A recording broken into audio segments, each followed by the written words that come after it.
the way politicians play their games at times, because at the end of the day, they are all the same. The one that hurts me most is the way a lot of people toe that line, and they reason like them. Because they eat from the same table. Yeah, they eat from the same table and do things together. But they want to kill ourselves for them. Because this issue has been spoken. I mean, this is not the first time Chicago State University is talking about it. He said he attended Chicago State University. So what else do we want at this point? That's the question I get. What else do we want? Okay, because tomorrow again, I think the presidential candidate of the PDP, Atiku Abubakar. Yeah. So if tomorrow, now I hope they are satisfied with this, but in case they are not satisfied, and tomorrow again, Chicago State University released the same report, what do we do? For how long are we going to? For me, what I'm interested in now at this point is governance. What will benefit the people? There are cases in court, but they should not divert attention. For me, that is because that is politics being played at the altar of governance. If we want deliverables, they are there now. I mean, APC government is in charge. I mean, it's a new day, and the new administration is saying we can do it. Let's watch them. The court case, let it go. But the noise making and all that is what I have an issue with. He's not speaking for you. Or is it? I tell you, he has spoken the mind of maybe your mind as well. Many Nigerians. You see, there's something Yorubas say, if I can say it here. They say, when logs of wood higher, you can't want to access the one underneath without taking away the one on top. See, right now, Nigerians are hungry. Right now, the economy is bad. Right now, people are suffering. And that is what is most important to people. So let politicians play their politics. And leave us alone. And leave us alone, and let Mr. President preside over Nigeria and make life worth living for Nigerians. That is the bottom line. All of this, see, they are all friends. I've seen, there are cases that so many years ago, you feel that, oh, this is the end. They end up, they will solve it, they will settle it, they will become, they are friends again, and they move on. Meanwhile, some people, if you don't break their heads, some families, if you don't break to pieces, some husband, if you don't leave wife. So let us face what is, take what belongs to the back burner to the back burner, and bring what belongs to the front burner to the front burner. Let's face the responsibilities of twice, first in 1999 and second in 2003, this issue came up, and they were dealt with. It's not even putting Nigeria in the right light, because if, okay, now, assuming that... Wait, just a minute. Do you think the Chicago State University can come out with a statement like that if it were not true? Well, I don't think so, because, I mean, you would assume that it is in Nigeria that you can do and undo. That was not Nigeria, that was the United States of America. And they have a lot to lose should they come out with a false information. Yeah. Because we live in the world of technology. Anyone can access some information, and then if it is not true, then whosoever should go and prove it wrong. For me... That he read accounting and business administration. The president had worked with mobile producing, and nobody faulted it, saw this. So that's what I'm saying. That's what I'm saying. That this is okay. The name is politics. It's politics. Everybody knows this. If the president himself knows this politics. He's been there for a long time. But we are not talking about his inability to win the election. We're not talking about his academic background. Just as he said, he's been governor of Lagos State for 2 terms. It was 8 years. And president at the moment. There's a case at the tribunal. I think they're heading to opposition. They are heading towards the Supreme Court at the moment. So, for me, that should be the focus, and not academic. Because I'm asking, at the end of the day, assuming it goes the other way, what happens? So that is not what Nigeria, at this level, that's not what Nigerian politics should be. Take away the president, for instance, from this, and look at others who are vying for even smaller offices. The moment the person comes up, this one will say, no, I remember, I know his grandfather. He did this, he did that. Just to bring the person down. And it's not about the person not having the ability to even perform in the first place, which to me is uppermost. That is key. The ability to perform and not. And the person has gone through, I mean, look at this guy. It's like he's going to win. Let's try and see how we can pull him down. That pull him down syndrome is what are against Nigerian politics. And it's not paying us. Yeah, but let me rub this in, Ibn Abo. The Constitution, 1999, as amended, does not say you must be a graduate to be president or governor. You must have attempted the school certificate. It doesn't even say you must pass. That's why I'm asking that question. You know, how does it validate? What I feel is where. But at the same time, if you must flaunt a certificate, it must be genuine. Exactly. Otherwise, you pay the price. Where this is supposed to be heading is the fact that you presented a false information. And as a leader, you shouldn't do that. It could disqualify you. So let's leave the court to do whatever they have to do. If you're accusing me of something, if you come up with enough evidence, let the courts take its course. But in this case, the university said he attended the school and he graduated. So who are we to say no? So in case, who is anybody to say no? The university that has been in the center of it all has come out to say that he was our student in 1979. So, citizen, what do you want to do about that? But Tony, make I just ask this question. Isn't it time we raise the bar? Look, for you to be governor, to be local government chairman, to be president, you must scale this bar. Entirely. Yeah, we have to look at our constitution, look at the books again. I support that because you need to see some people. Because 2 or 3 days ago, some folks lost his election because of... we need to raise the bar. We need to, because in other areas, the bar has been raised a long time. But in Nigerian politics, they're okay with it, because it benefits them. So over time, we need to do something drastically, quickly about it. Otherwise, we'll have people who cannot even contribute to the country growth in any way. You see them at the National Assembly, a lot of them sleeping. They can't even communicate effectively because we've had it over time, and some people are not, they are not seeing it. And there are some counter arguments like you would be disenfranchising people. It doesn't matter. We need to, for instance, let's be realistic. In the private sector, for instance, there are some things, you have some qualifications that you expect to get to attain certain position. In Nigeria today, when you hear a senator, that respect. When you look at that person's profile, maybe a secondary school or a primary school dropout. I mean, it doesn't all go well for our development over time. So we need to look into it. No sentiments, but that's the truth. We must do it right. Otherwise, we should just keep quiet. We can't make progress if we continue that way. But that's not asking for a state of utopia, if there's any such place. Citizen, for me, I agree with that. But have we not come across people who are even holders of master's certificate and they can't really express themselves? And they sometimes you wonder, who were your lecturers? How did you pass through the university?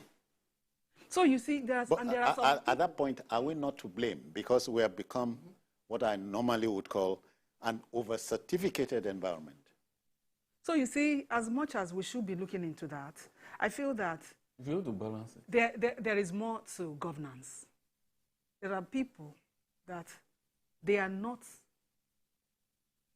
graduates. They are very intelligent. And they run their businesses perfectly well. And they will tell you, I will employ you, you will work for me, I will tell you what to do. So the bottom line You want me to mention some of my the bottom line for me bosses is who were not graduates, but were crack broadcaster? No, Yes. politicians, we need them. In Nigerian politics, we need, because I look at the think private rather what I'm looking at, sector, whether you have a school certificate, school set, whatever, or you have your master's or your BSc or your PhD, there has to be a school. A school where you learn, they tutor you on how. The art. Yeah, the art of leadership, the art of governance. That is what is lacking. For me, it's not totally about your certificate now, because we have them there. I know a few of them who are graduates, and they will go there, and they will become sleepy and contribute nothing to the development of the country. So there should be a school. Do you know they are listening to you? I'm being honest. Okay. There should be a school where, before you qualify to contest for any of these offices, you would have gone through the school. Like, let's take, for instance, in Ogun State. They have a school, community development school, where you attend, and then they teach you how to... You are groomed. The rudiments of leadership. Yeah. You understand? So there should be such at the national level, so that people will go there and understand that because you are a member of the House of National Assembly does not mean that people should be at your mercy. You are there to serve. Teach them.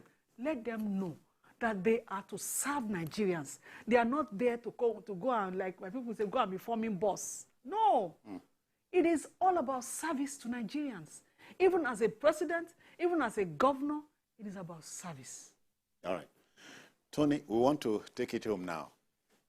The Chicago State University, CSU, has confirmed that President Bola Ahmed Tinubu graduated from the institution in 1979.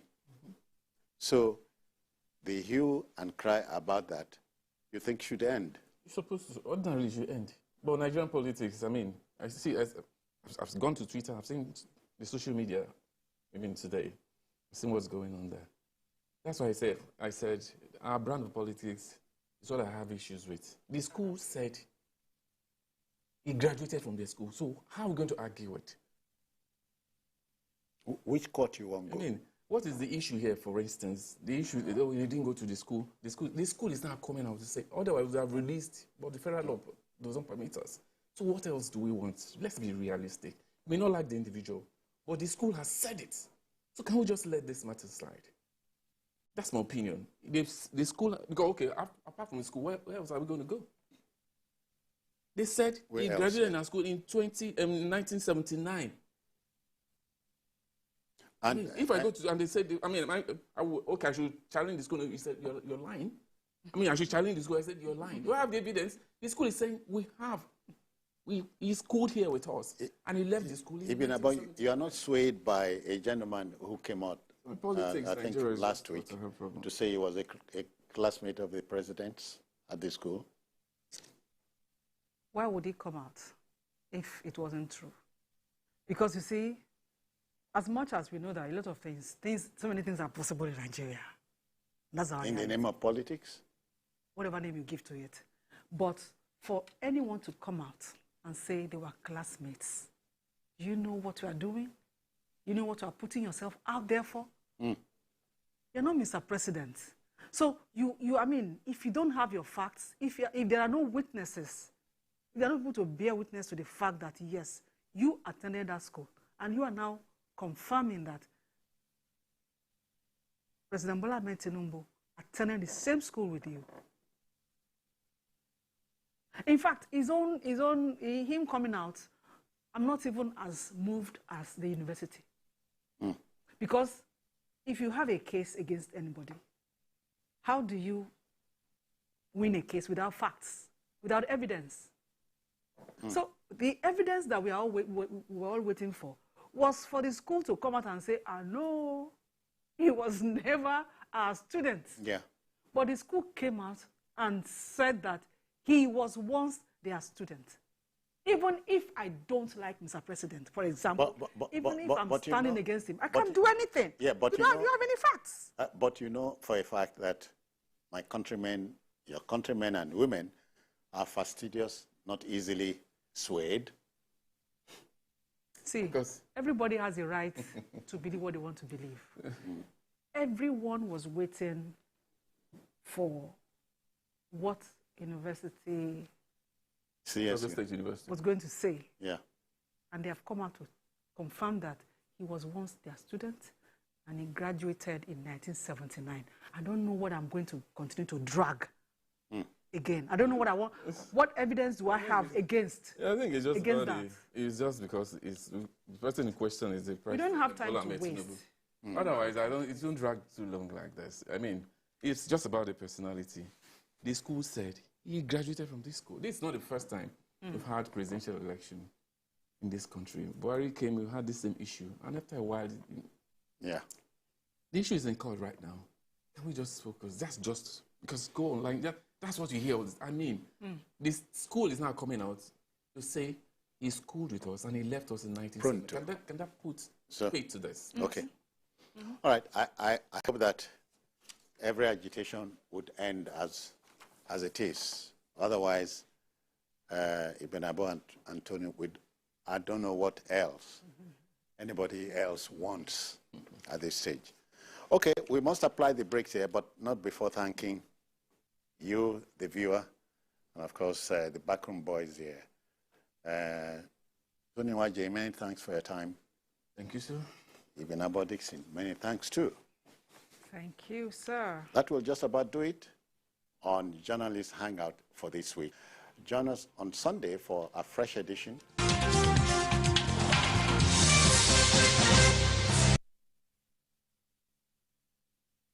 Haruki Murakami, a Japanese contemporary writer, reflected that death, quote, is not the opposite of life, but a part of it, end quote. Now, but for musician Promise Ilerioluwa Aloba, a.k.a. MohBad, death at 27 is one that should be scrutinized. Protesters who proceeded to the Lekki toll gate for the Lagos procession, which had taken place at Muri Okunla Park, were dispersed by police tear gas. Now, the police had previously begged the protesters to go home before the tear gas was released into the air. The procession, which took place earlier, was to honor the life of the deceased MohBad. The artist's passing has attracted the high and mighty. An autopsy on MohBad's corpse by police is awaiting result. All hands on deck. But before we continue, please, let's see some sights and sound of peaceful protest and procession in honor of the deceased musician.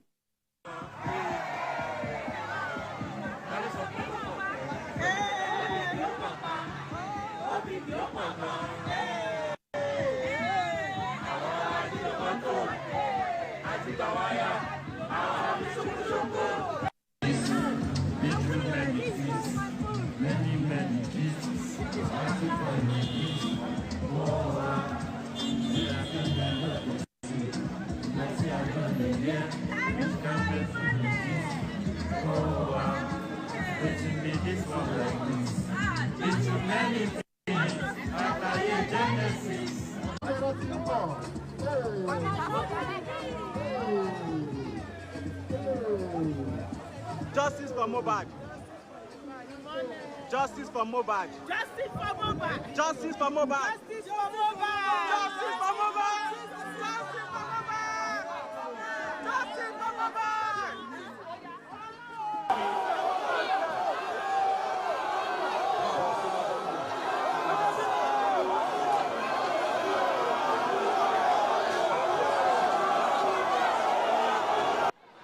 I call on all influencers, I call on all business people in Nigeria to come together and make sure that his child and his wife and his parents are taken care of.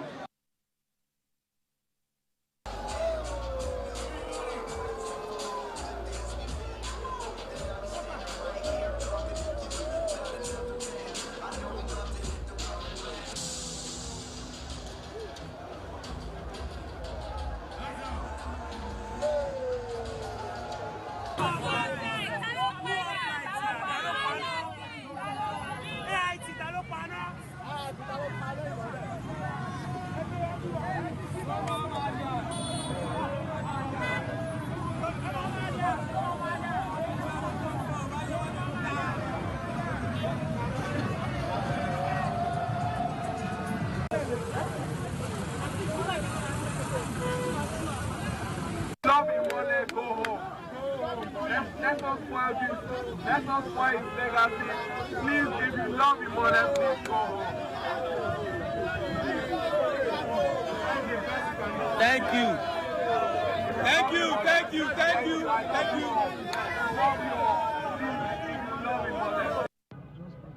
I'm gonna check guys, they shoot like guys. See, this thing is becoming. See as people they roll good. See. Yeah, person they.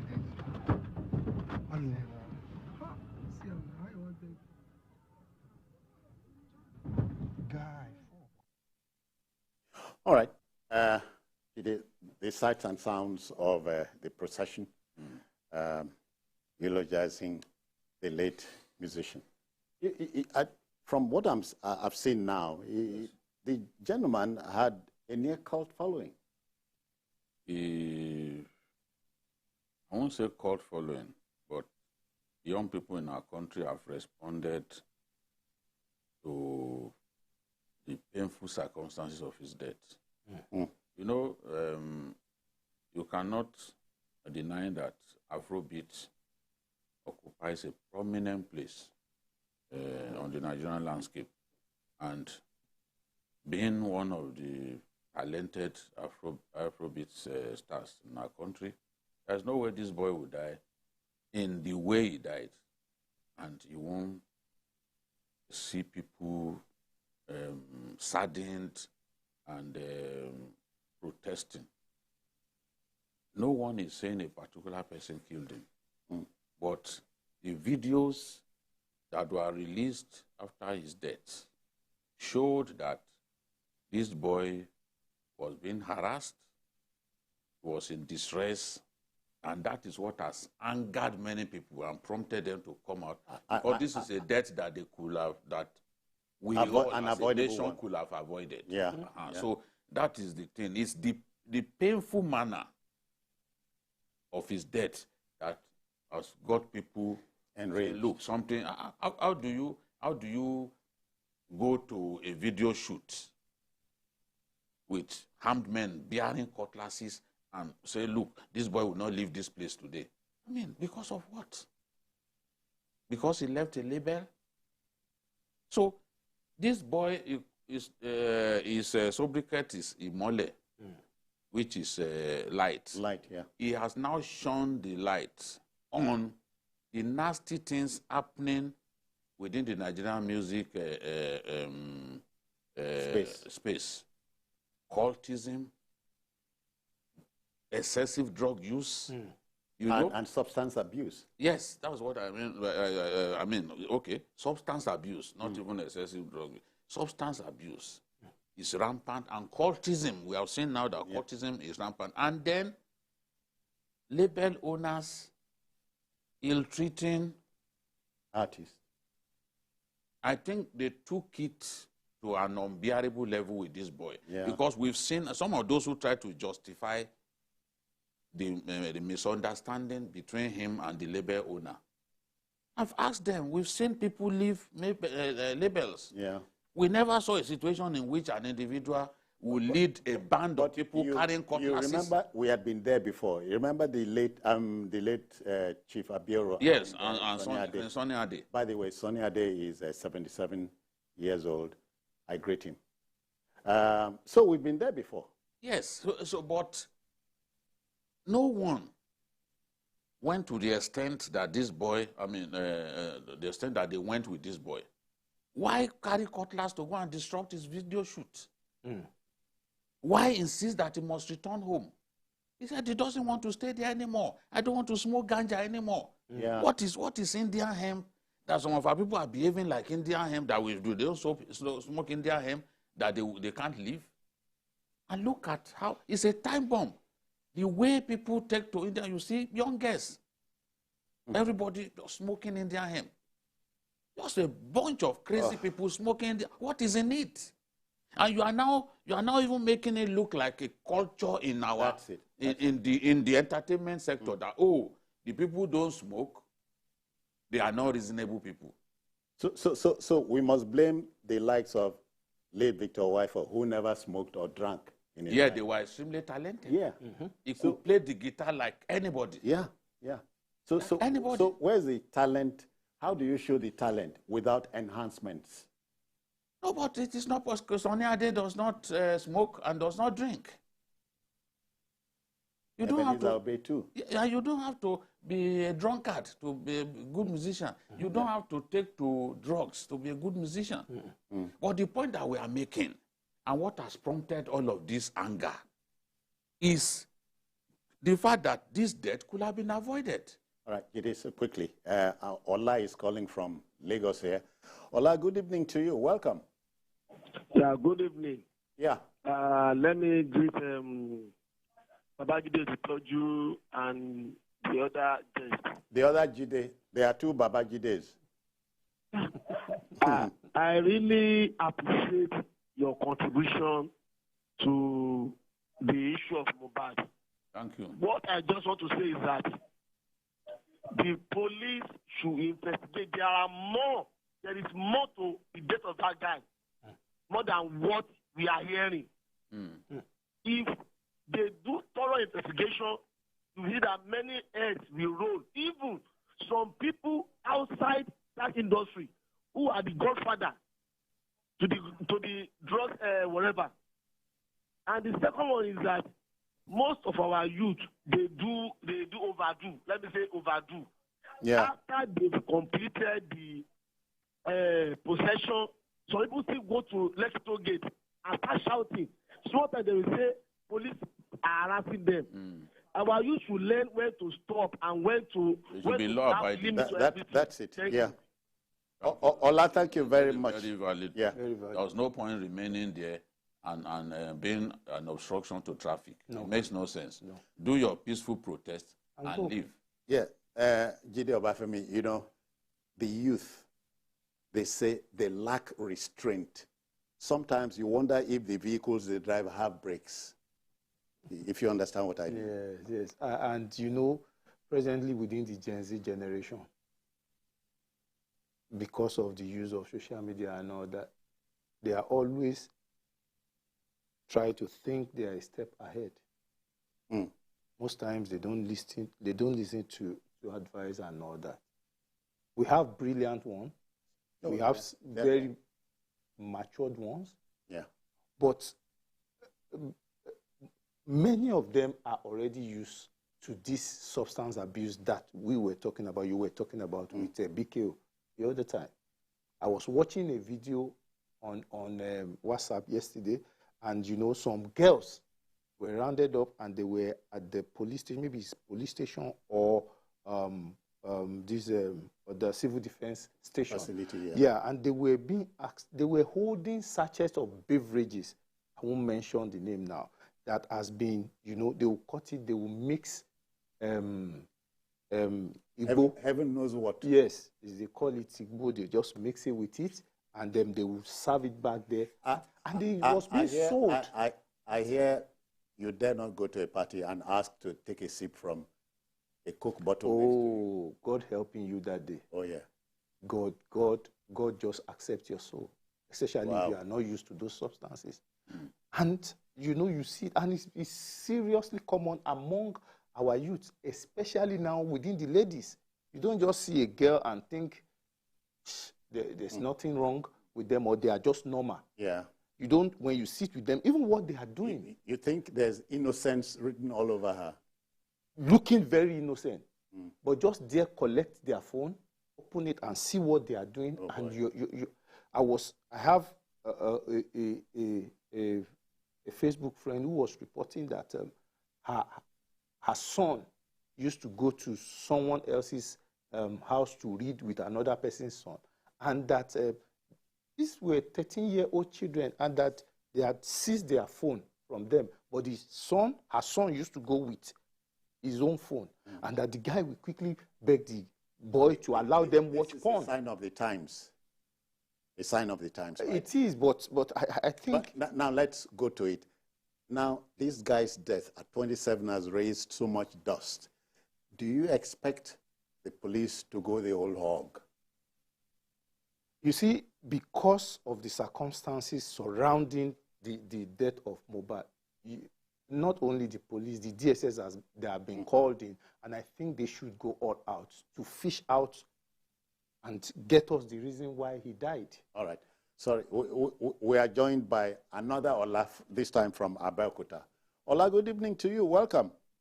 Fola, I'm sorry. Good evening. Yeah, Fola Abeokuta, welcome. How are you? Yeah, I'm very fine. Good evening. Well done. Okay. I just want to appreciate Mr.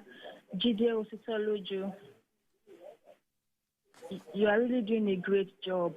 Thank you, Fola. God bless you, sir. Thank you. You know, the fact, the one thing I love about you is that you always say the truth.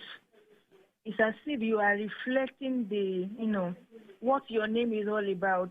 Thank you. Because I recommend journalists Hangout to people in my office, and I always told them that there's this man. What you will hear from him is pure truth and nothing but the truth.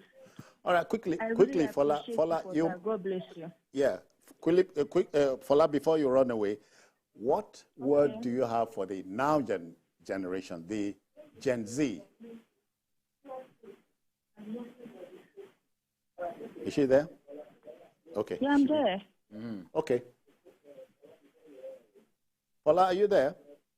Yeah, I'm there. What I actually want to say is that we, the youth of nowadays, we should learn to, to take things step by step. Yeah. Can you hear me? Yeah. We should learn to take things step by step. You should not don't just jump because you are you are looking for fame or you are looking for speed money. I don't know how to put it more than that. Yeah. Thank you. Thank you very kindly. Yeah. Yeah. So the police and the respective agencies involved should go the whole hog. Yes, they should. At least for once. For once, and that they should prove at least their integrity in this case. Bring it out, bring the investigation, bring the reports out. Let us see. Whoever should be punished. Should be brought to book. And seen to be punished. Yes, because this guy is a huge lot of talent. He's a bundle of talents. After his death, I didn't really know him. I know his songs and all that, but I don't know that he was MohBad and all that. But after his death, listening to him, listening to his lyrics, you will know, you will hear. This guy is a star, or was a star, while he was alive. Presently now he's breaking records in death. He's presently. Let me even take it further. His track, Peace, has secured a prominent spot on the esteemed Billboard charts. That song has claimed the #2 position. Yes. Only trailing Gravity's track, Ready or Not, and even surpassing American rapper Nicki Minaj. Yes. Big difference. Yes. Really? In addition to that, he has dominated this week's top 10 chart with 2 other songs. Yes. His tracks, Feel Good and Ask About Me, have also secured the 5th and 8th positions respectively. Peace was released in September 2022 and became an instant hit then. So he's also making waves on the Apple Music Top 100 chart in Nigeria. 6 of his songs currently occupy the top 10 spots. Wow. So on the Billboard. On the Apple Music. Okay. Yes. Okay. So what this means, people are streaming his songs tremendously. A lot of money will be made by him in death. Yes. And don't forget, he sang a song in which he said, I could be more famous in death because heaven is the residence. You said so a while back. Yeah. Yes. So he kept talking about death as if he knew it was coming. And somebody who took him abroad recently said that even while in the U.S., he kept saying, give me a bodyguard, give me bodyguards.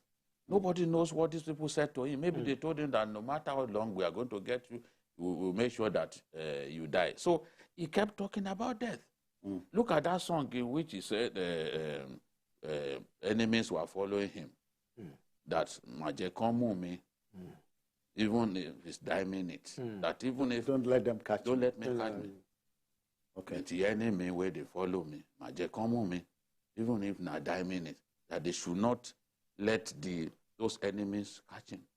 And he kept singing.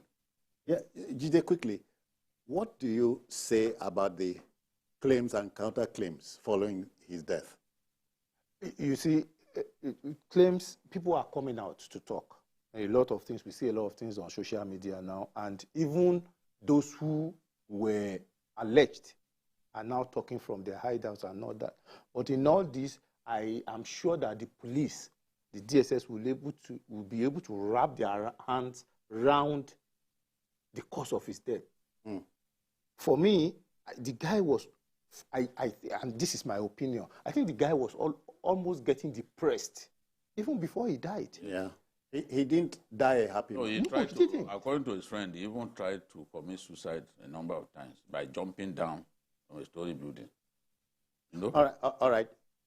Gentlemen, we must go, but let me remind you of the words of a great artist. He said, we have but one life to live.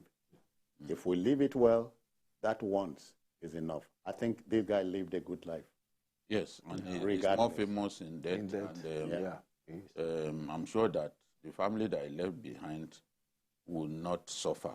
May they be consoled. You heard what Davido was saying, that Nigerians should come together and ensure that his family, his parents, do not suffer. I think that from the look of things, the Senate even sent a representative to meet the mother. Yes. Also, I'm convinced that it will be greater in death and we'll be able to learn a lesson. And then one quick word for parents. Parenting can be arrested. Because when I heard that the mother abandoned him for a while, people are saying all kinds of things. That boy did not look like somebody who was not close to his mom. Okay. No. Even from his lyrics. I can't say all kinds of things that they don't know. When these sort of things happen. When they are behind he was talking about that daddy me, want to threaten mommy me. He was thinking about, so if he wasn't in touch with his mom, for example, how will he know that his mom was threatened? So marriages can break up. Yeah. Yes, and somebody will take custody of the son, but that does not mean that he abandoned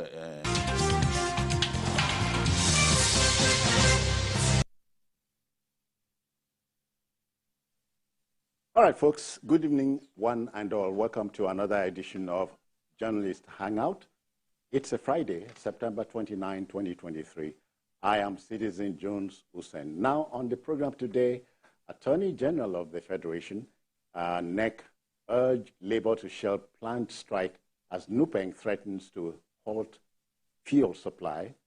I'm hanging out with Babajide Kolade Otitoju, BKO. I greet you. Good evening. Good evening, Citizen. We are also joined by Paul Dada. Paul, Happy New Year to you. Good evening. We should have said. Okay, so the team is ready. I hope you are.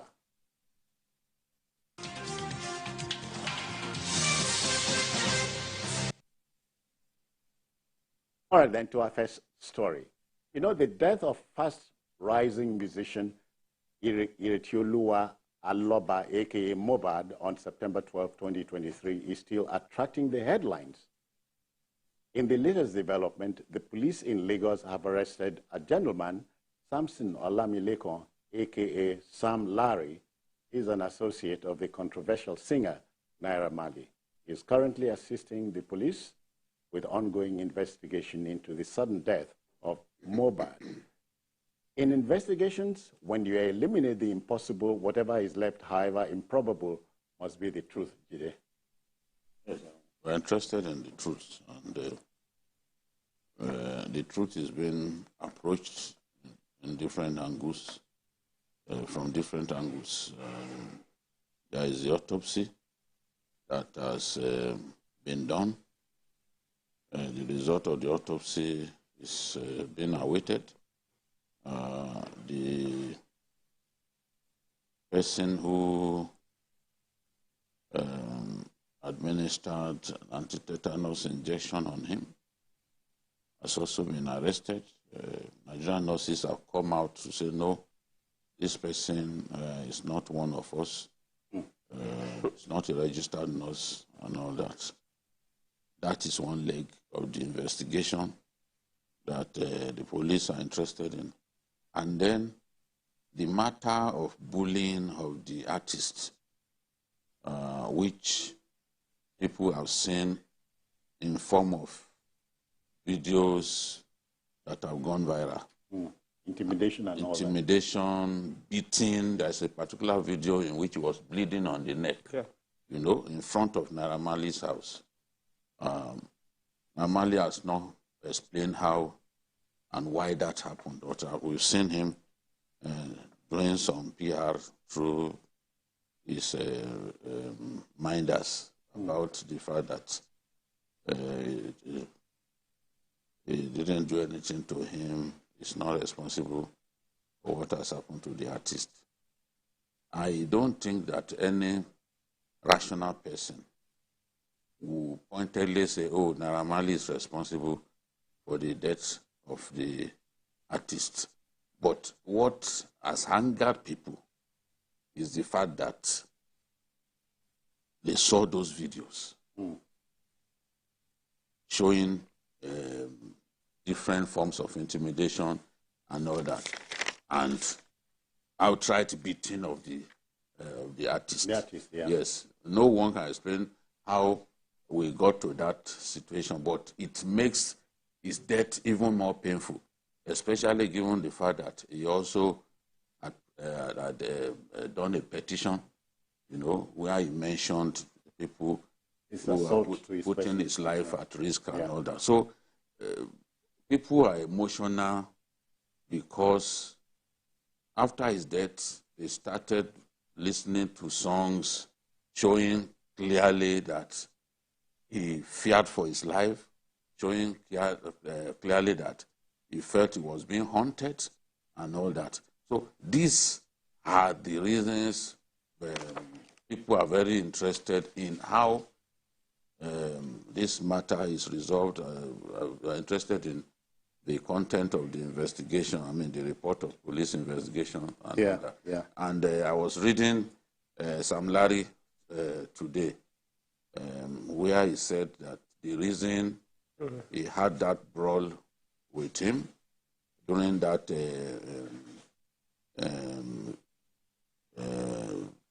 video shoot was because he gave him 2 million to come and play at his mother's anniversary, and he took the money but never showed up, explained that he was broke because he had left the Malian label. We are in a situation now where we cannot ask the dead what transpired, or why did you take money and they didn't play. No one is in position to ask those questions, but whatever was the reason,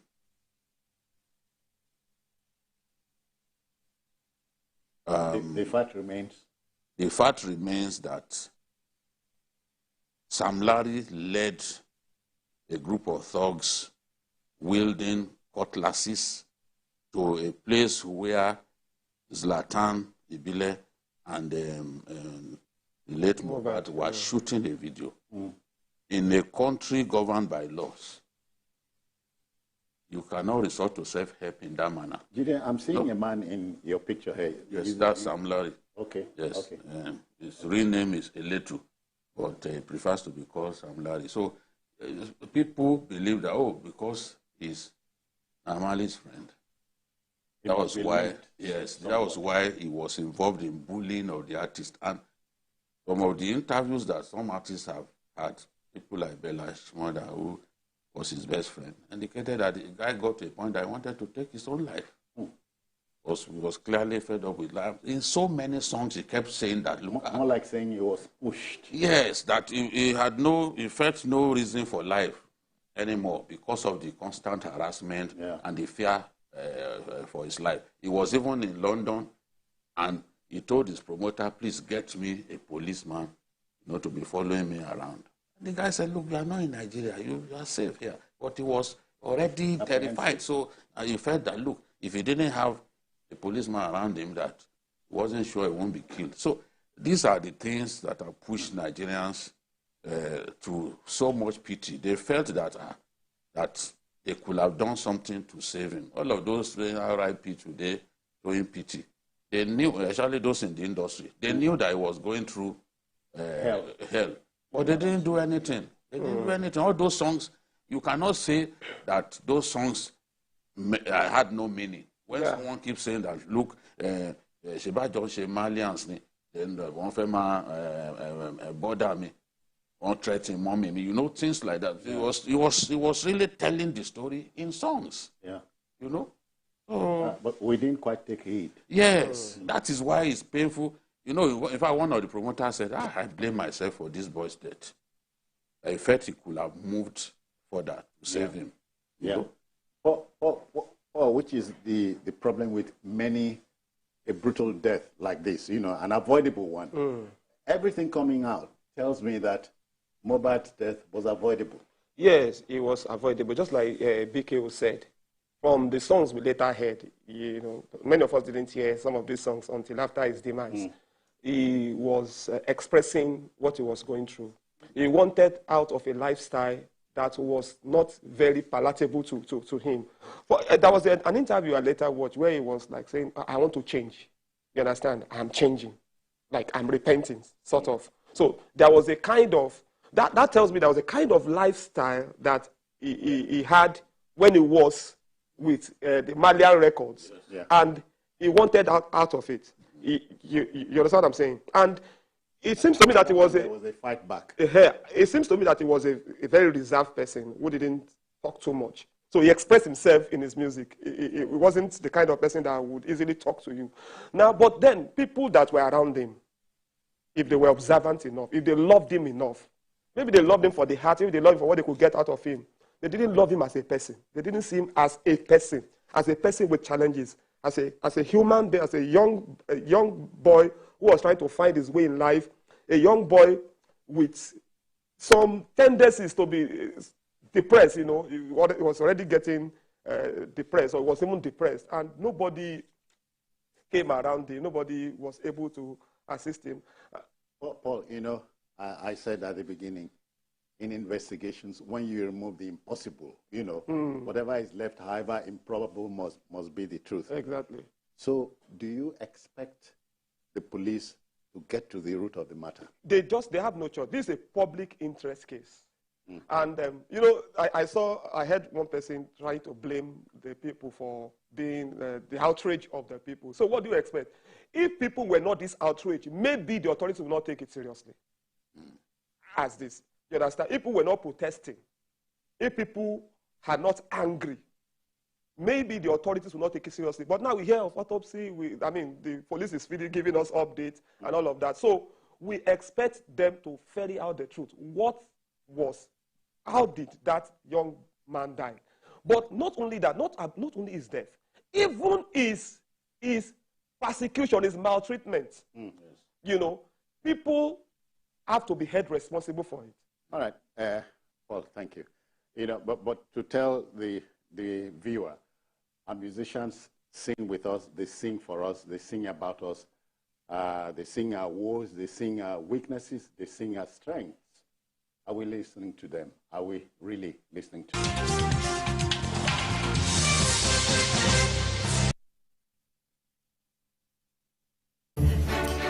Hi guys, I am Kehinde Bankole.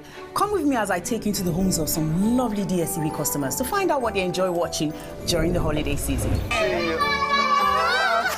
Who hides the remote control? What's the show you like watching over and over? There's actually a show called Slum King. So good to see you! Such a beautiful home. I learned on home makeover, on how to make your home look beautiful, modern. Do you cook? I actually love cooking jollof rice. I cook. I help them eat it. We usually do movies together. Usually Mnet, Dragon's Den, and Chopped. We love watching Family Feud. I love UFC. There is this Achebe too. Teen Titans, go! Indomie love bowls, right? SpongeBob SquarePants. Who's your favorite artist? Burna Boy. Thames. Who will help you, no go stress you? So football. Erling Haaland, he's my baby. What if their team loses?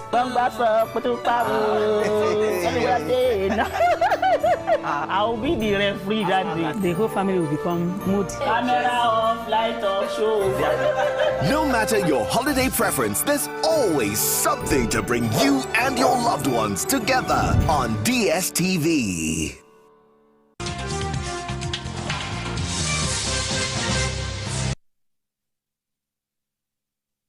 The controversy over academic records of President Bola Tinubu in the United States has been laid to rest, but the battles rages on.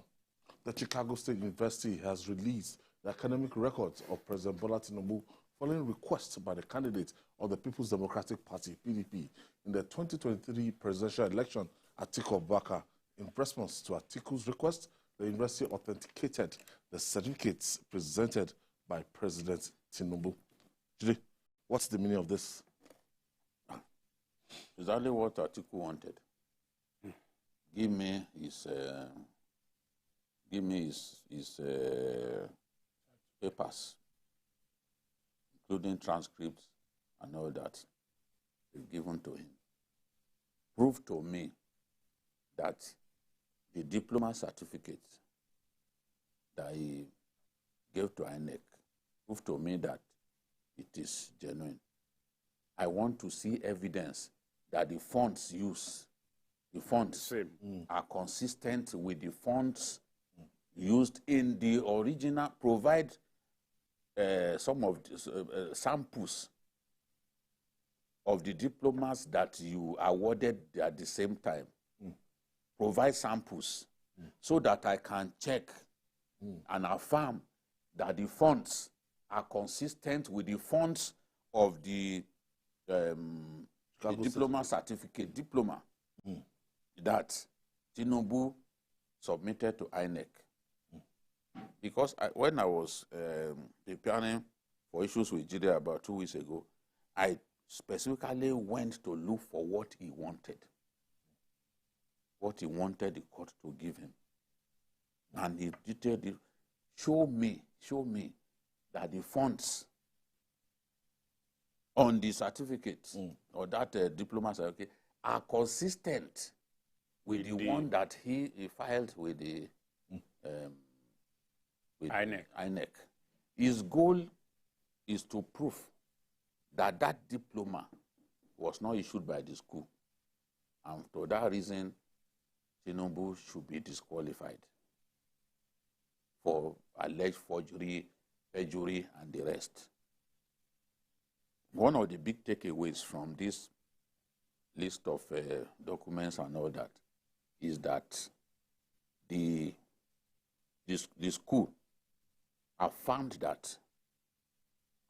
and provided evidence that the funds were consistent with the funds on the 1979 diploma certificate that the university issued.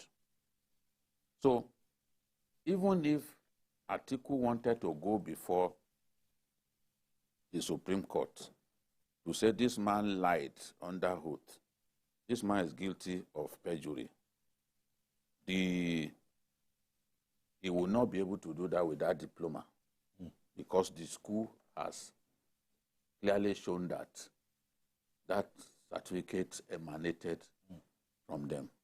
Yes, they said they could not find his own, but the school also said they don't usually keep copies of diploma certificates of students. But they were able to find some, and they provided those ones, although they will not show the names of the, but you see that the fonts, everything is consistent.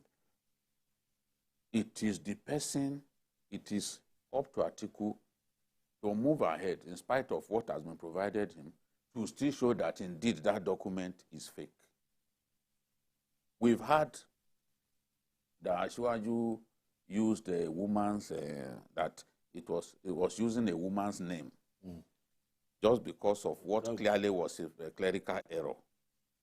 You know, these children will sit on any little thing and begin to make all kinds of noise. But another big takeaway from the documents released is that Tinubu's appoint, what's it called? When you are given admission letter is admission letter read Mr. So you cannot say that it's a woman who passed through that school using Tinubu's name. Is a admission letter read Mr., meaning that his gender was clear to the school and that he was in school as a man. We've seen people who even went to court to swear on oath that, look, we were mates in school, he was a man, we graduated together and all that. We've seen at least 2 persons now. So lawyers have said, Atiku, this is not beneficial to Atiku in court. Whatever he was looking for, even if he was looking for smoking gun, to show that Tinubu was a serial forger, Tinubu, dishonest individual and all that, whatever it is that he was looking for will not be beneficial to him in court. It is in extremely rare cases that the Supreme Court will accept what was not pleaded in the lower court. Those old men don't have that time.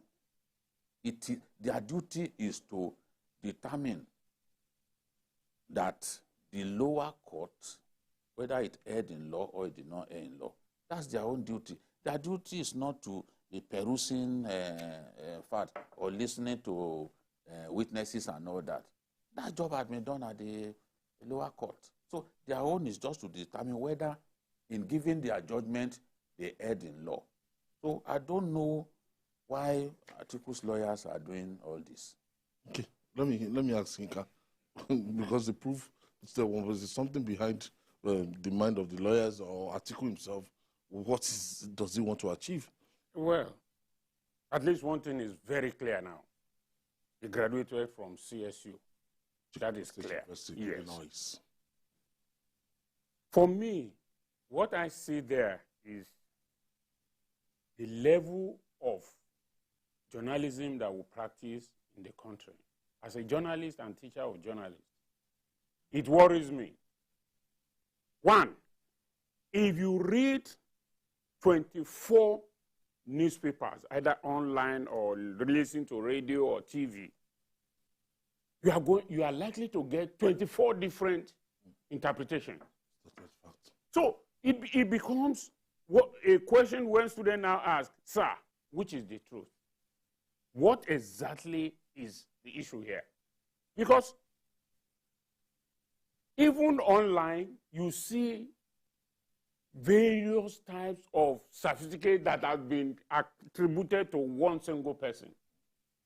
If you go to 24 websites, you will see different. So which one is the truth now? This one will claim, yes, this is what we got from the Chicago State University. Another one is claiming the same thing. What exactly is the truth? And for me, that tells a lot about the kind of country we are. Is it that we are unable to discern what is the truth, or we decide to color it from our own perspective? And as a colleague once said, he looks funny, he said, the president might be having fun at the expense of all those who are claiming all this. Because we have had some people who are teachers abroad, who are university lecturers abroad, who have made their own personal investigation. And they even told you that if you want to certify this, I think he said you pay $25 or thereabout to the university to certify all that. Now, where do we go from here? What does it benefit anybody? All we want to prove now is that, okay, maybe they want to say, oh, the president lied, and therefore he's not fit to be president. The university has come out to say he graduated from that school. Yes. Now, is he a man? Is he a woman? Is it that? It is what? As of 1979, I want to be corrected. is there any university or any school in the world that identifies a certificate and say male or female? Is there any?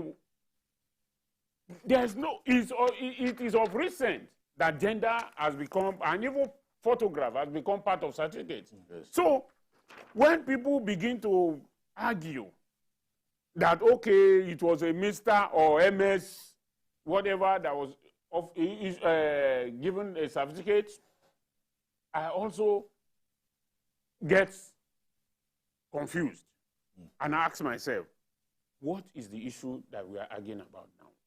The first thing was he never graduated from there. He never went there. The school has said he graduated from there. Are we saying the school will want to sacrifice its reputation and integrity for just one single man, for an individual? So they didn't even do that for the US president. So it's even as bad as Nigerians have been going online. They've been going to that. Or even abusing the school. Yes, abusing the school to bring down the name of Chicago State University. Is the level to which their hatred for Tinubu is driving them. You know, these are people that if they subject them to the same kind of quiz that they gave those Big Brother people, they will fail. They can't argue rationally. You see clearly that they don't read. Imagine someone saying, how come he spent only 2 years to bag a BSc? You are a thoroughly ignorant person. You don't know the modules that they use in the US. You do not know. And I've said, my own mom did not spend 2 full years to bag a first degree and a master's in literature. I mean, it's there. And I still remember some of our friends that they traveled together on government scholarship back then, Ohio State University. So what, if you don't know something, you ask.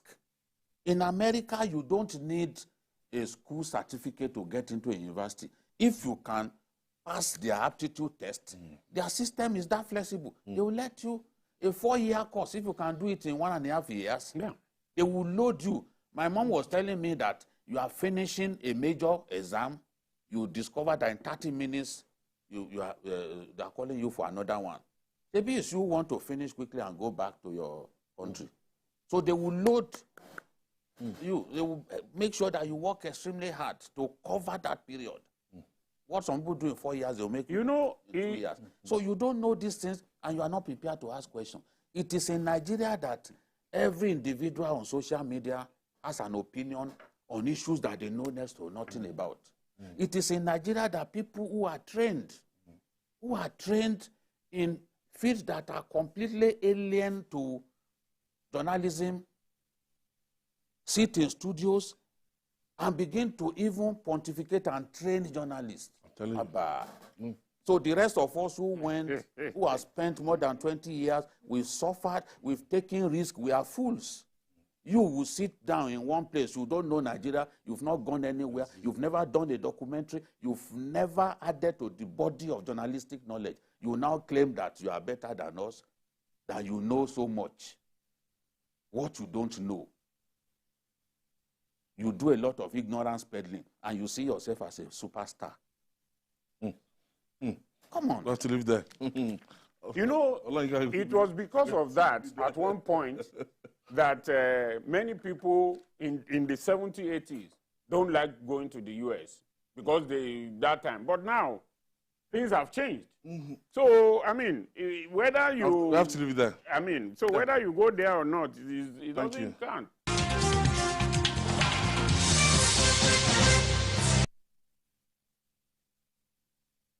The police are digging deeper regarding investigations into the deaths of Nigerian singer Ilerioluwa Aloba, popularly known as MohBad.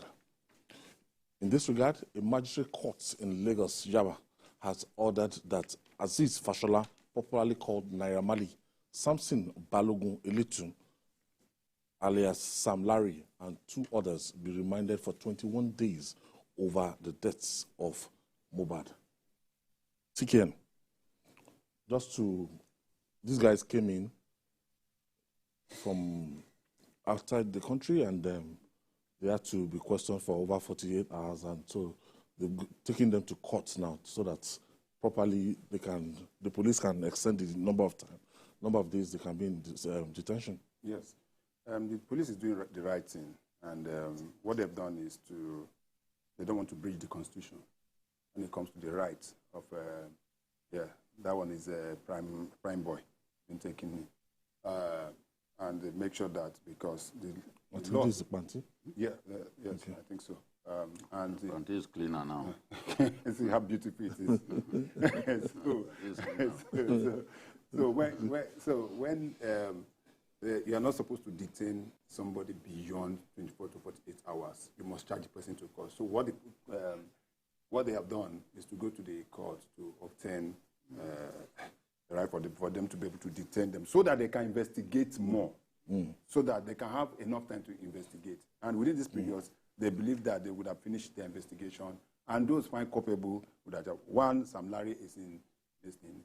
Naramari came back on his own voluntarily, and sometime he said, this young man, prime boy, was declared wanted by the police, and a 1 million bounty was put on his.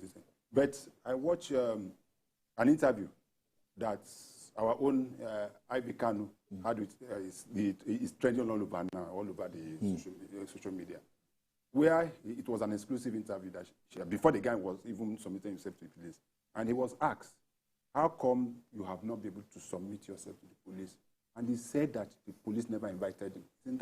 It's in that 3-minute interview by Ivy. That the police, yes, he said he was never invited. That he just saw on social media that is why he made it. And how can police declare him? You understand what I mean? How can police declare him wanted if no formal invitation has been given? So, but it is but the fact remains that everything surrounding this young man's death must be. Okay, let's listen to Prime Boy. Okay. I can't say that's a big lie. Like, I would like to receive a message from the police and I will refuse them. Even before all this wanted issue, I even want to turn myself, like not turning in. I want to go and explain myself at the station because people started accusing me wrongly, and so but people that I called said I should chill, I should not go anywhere. So the police, like I should wait for them to invite me. So I keep waiting, and suddenly I just found myself wanted online yesterday. People started calling me that wanted 1 million naira for who find me, and I was shocked. I was surprised. I called my lawyer, called my family, and they just said I should just calm down, that nothing will happen. So far, I know nothing about it. So, and I'm here now. Julie, I think it's very good to be very circumspect at this time because Nigerians cannot just be accusing anybody. Suspect this. We have to allow police to do their jobs, and when they do their job, at the end of the day, when the police come out with their findings, we can now say yes. You can substantiate anything. It's not because you don't like the face of this person, and this person is involved in the death, but so Nigerians should just allow the police to do their job. Yes, and no one is stopping them from doing their job. They keep telling us that they are going to do their best, that they are going to investigate the matter thoroughly. That is what Nigerians expect, and they've gone ahead to charge these guys to court.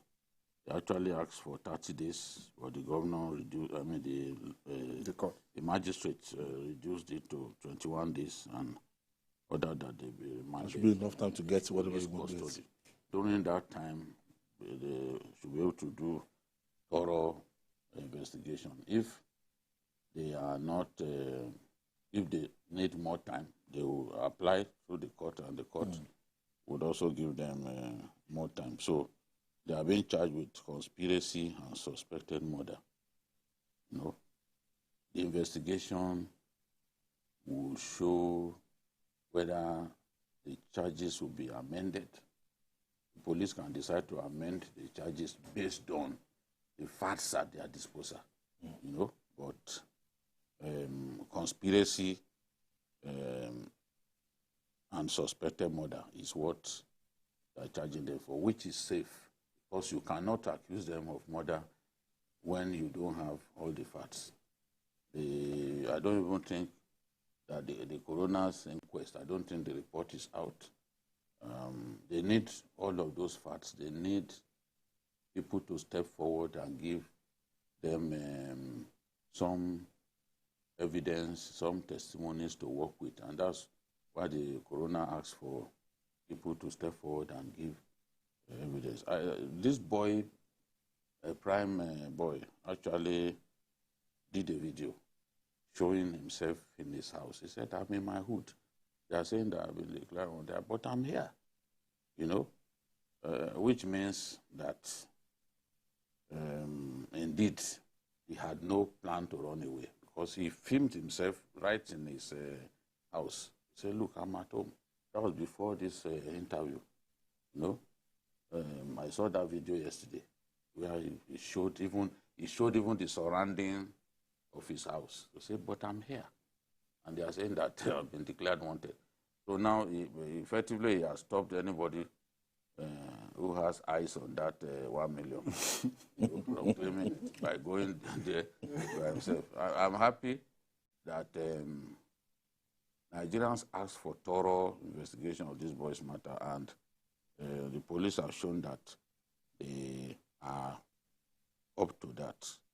MohBad, by the way, is doing very well. The kind of money that when he was alive he could only have dreamt of. He's now making, now that he's dead. It's a terrible thing. It's true, man. He is now the 46th best-selling digital artist in the world. He has surpassed international superstars like Nicki Minaj, Eminem, 21 Savage, Lady Gaga, Chris Brown. The market is there. Look at the big artists that he has already surpassed. And it doesn't stop there. On the Apple Music Top 100 chart, his song, Best and Peace and Feel Good are occupying the 4th and 5th position respectively, while Peace especially is #1 on the Apple Music top chart. So Best and Peace and Feel Good are in 4th and 5th position. You can see that it's dominating that Apple Music top 100 chart. And then in terms of the data for streaming from streaming platforms, he has garnered 8.2 million on-demand streams. 8.2 million on-demand streams. And this should translate to cash. Yes, this is money. This is money. Big money. Big money. Look on YouTube, for every story, for every video on YouTube that you download is 50 cents. Like, Bandits Hangout, they are watching us now. Somebody downloads it and is watching. It's 50 cents. You can imagine if you now have millions like that. That's a lot of money. It's such a terrible reality that this money is coming after time when he has not got the life to enjoy it. The short side of it is that who actually is this money going to? You have to ask yourself. Because it depends on the contract. Is it the record label? Naira Marley. You know why I'm saying this is that Peace, I think that was released on Marley Records. Depending on the contract he signed with the songs that are doing very well were songs that he made after he left. That piece, I can't. That piece is that particular. I think it was his first song. I think it was one with now. But what I'm saying is that as I said, I still held my peace or something. You know why I'm saying why? I was artist and promotions manager of a recording company for several years, and the problem we've always had is that when an artist wants to blow and comes to a label, most often than not, they don't come with a lawyer. They just come, pick up a contract. You're trying to tell them, read through, and say they are not interested. Most often than not, especially Nigerian artists, except the A-list ones now, most of them don't even engage the services of a lawyer to read through the contract they sign. So they sign slave. I'll give you a classical example. There's a young boy called Obesere. He was an artist. It was an artist on one of the biggest artists we had in Sony Music then. Sony, yes. Yes, in Sony Music. I was obviously, yes, now. We did Akasha. If you look at the back of OBTK, I wrote, I was artist and manager of this thing, of Mr. Teacher. I was artist and promotions manager of Sony Music. I promoted this artist. But when that contract was on, Obesere went again and went to release another song for another label. Why his contract with Sony Music was there? So most often than not, the problem, and this is my advice to you. Illiteracy. Yeah, that is it. The problem is most often, if you go and look at the contract that this young man signed with, if they say they should bring out the contract, you'll be shocked by what he signed. But Naira has denied that he's making money from his BK, what will he say? So BK, what will he say? What will he say? What will he say? Who's that making this money? And what I'm saying coming to now? I hope questions doing well. I hope that the money the guy is coordinated. We have his lawyers and the family staff is getting to the family, to the wife, to the father, to the mother, and the child he left. It's a lot of money. So a lot of money is coming, and some people are not somewhere sitting down to corner this money, because if there's no proper channel of channeling this money to the family, then you will be rest assured that this money will be lost. It happens, and I'm telling you, it happens. You know. But what I like most about it, there are several songs that this guy had that I never knew. In fact, there was a video I saw yesterday. I was shocked. He was talking about Ronaldo and did you see the title of the album is Ronaldo. Ronaldo and Messi. If I did football, I go bench Messi. Bench Ronaldo. This was, I just saw this for the first. You know, say this one. That's it. I was shocked. Abẹ́rẹ́ lọ kọ́nà okùn tó di. That's the song. That was the song. Meanwhile, go and look for that song. I saw it for the first time on YouTube yesterday. Fantastic song. A young man that was just. There is one that he won't sing. He said, but I hope, yes, the autopsy had been, we've had the autopsy. I want the result of the autopsy to come out. Then also. Gentlemen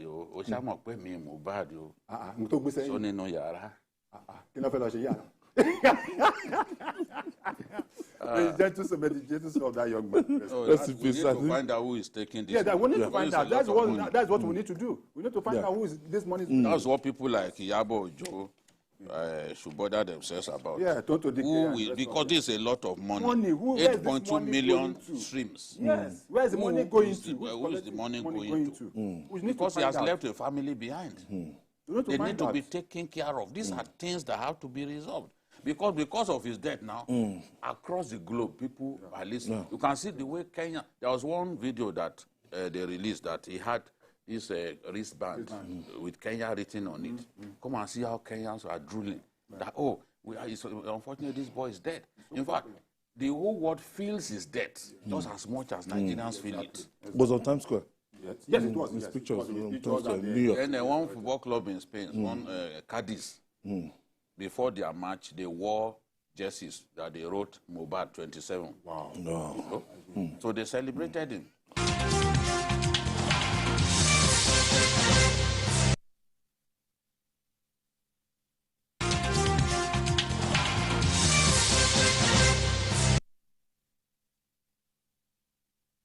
The former chairman of the Nigerian Bar Association, NBA, Olisa Agbakuba, SAN, said he's ashamed to see lawyers on national television arguing on merits or demerits of the matter. The senior advocate of Nigeria expressed displeasure with what he described as the cacophony of discordant voices surrounding the controversy, saying the Supreme Court should be allowed to do its work. Today, the politics has been heated in the last 2-3 weeks over this back and forth on this. The last week. Syndicate saga, man. Yeah. You know, Agbakoba, I'm happy that Agbakoba has seen the light, because the 25% needless and ridiculous argument over 25% of Abuja. Agbakoba was one of the big figures behind that thoroughly needless argument. The feeling that one small part of our country is superior to the rest of our country, and you can't even give us the parameters Because it's not commonsensical to think in the first place that Abuja's votes are superior to the votes of Kano, to the votes of Kaduna, to the votes of Lagos and other places. That would be chaotic. How do people reason like this? Recipe for... I mean, what kind of thinking went into coming out to say somebody must win Abuja, must score 25% in Abuja before he can be president? You didn't sit back to ask yourself that, does it mean if he scored 25% in 35 states or 36 states, because it doesn't have Abuja, does it mean he's not qualified to be president? When people are held down by primordial sentiments, by hatred and all that, it hampers their capacity to think constructively. Objectively. No. They will not be able to think. They will not be able to engage their brains constructively. How do you come up with 25% of Abuja that somebody must score it to be president? There is no country in the world where such stipulation is handed down. No country. I've asked them, they should tell me what countries makes that kind of stipulation. Even in America, the grandfather of democracy, the big states, New York, California, so you may not win them and you will still be president. Yes. For example, the Republicans have been winning presidential election without even getting close to winning California or winning New York. Who will let them win New York? Largest. Will the Democrats open their eyes and let Republicans win New York? How? In what age? So we bring all kinds, and when this thing, those of us who are not lawyers, we came here, we said this thing is common sense. Is not, it makes no sense to think like this. We told them, you see lawyers that we respected. They came on TV and continued to, because the person that they were targeting, they knew he didn't get it. But he got what they didn't get. He won in places where they didn't even come close to doing well. Because he didn't score 25%, they held on to it. Okay, this is it. And the whole intention of the Constitution was twisted. When we were telling them, they didn't listen.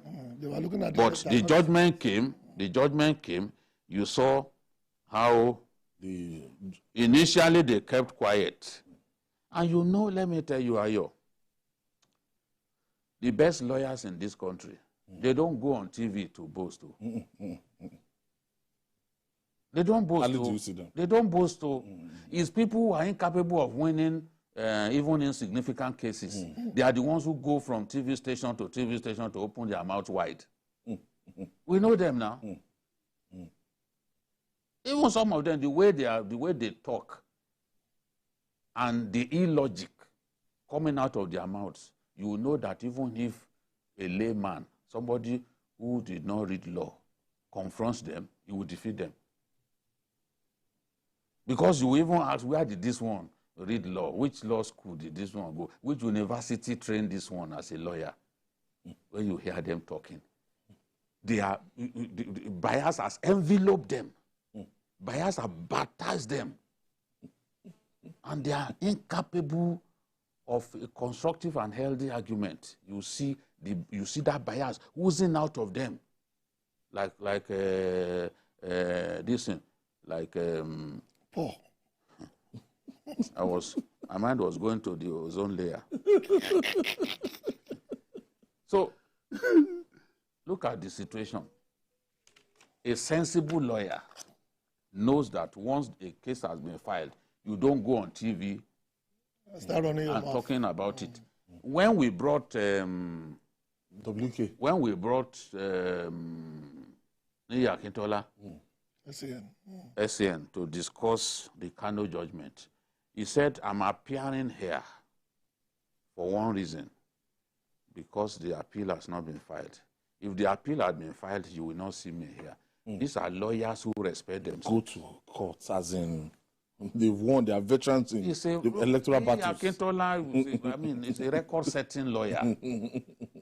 He was the one who handled Oshomole's matter. And Oshomole became the first, it became the first time a governor will lose his position, will lose his seat through the courts. Later on, people like Peter Obi benefited and all that. So he said, I would not have been here if not because the matter had not been filed. But you see people, you see lawyers going from this. Come on. And you are not. So now Agbakoba, who himself was guilty of the same crime, is now saying, I'm ashamed. I'm very angry. I'm ashamed of lawyers. MBA president should descend on lawyers who are doing this. I'm happy that Agbakoba has seen the light. But people will point to what he did too, with the 25% thing and how they fouled the atmosphere with the baseless argument that they were coming up with. This particular CSU certificate saga has heated the politics, JKB, the last 1 week, and a lot of interpretations. Yeah, and a lot of people will interpret. Everybody has become Supreme Court. Yes, the way they the way they want that will suit their purposes, and if you go online, you'll be shocked what you see online. No, I even stopped discussing the matter with people because logic is being turned upside down. And once you know that, you're just wasting your time preaching to the choir. As it were. Two things I've observed. People will take a position that is illogical and will twist it around in such a manner that you wonder why they went to school. Number two, once the case is filed, it means that you no longer have the rights to comment on it. Why not wait? I won't predict. If you have a good case, sit down, get a bottle of snaps, enjoy yourself. Or if you know you have a bad case, then you normally will now take it to the court of public opinion. You want public opinion to try decide to, this. so that you now, so why did you now lose? The judges. Why you now lose? Now say, I told you now.